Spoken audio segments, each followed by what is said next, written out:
kopya olib kelyapti dokumentlarda, kopyasini olib kelyapti.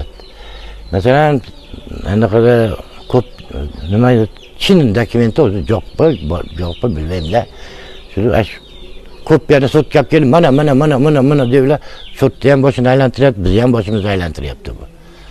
O'shunga sotlarga, boshqalarga iltimos yaxshiroq qarab buni podlenligini toptirib olib keltirib sot qilsin. Berilgan yer men olganman bu yerda desa biz sobsiniz berilgan ekan deb yuribmiz biz. Bunga polzuvini deb yozilibdi mana. Polzuvini 240 deyapti mana. Ko'ryapsizmi to'xtabini? Bu menejerim bu. Men sobstinistim deb atadi bu. Bu sobstinis uniki emas-da.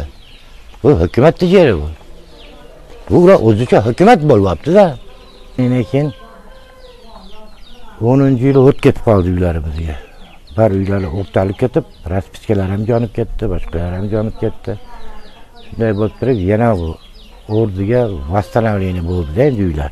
Biz yashab yurdik. 2020-yilda bu bizni Shirdaqov degan odam sudga keldi, chaqirdi.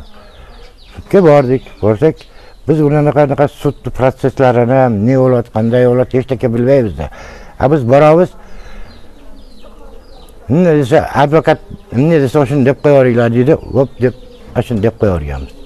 Tekshirib chiqsak bu hozir nimalari nezakonni ekan. To'xtab 2000-yili Asparovni bo'lgan ekan. Asparovni dokument qayta ishlayotganda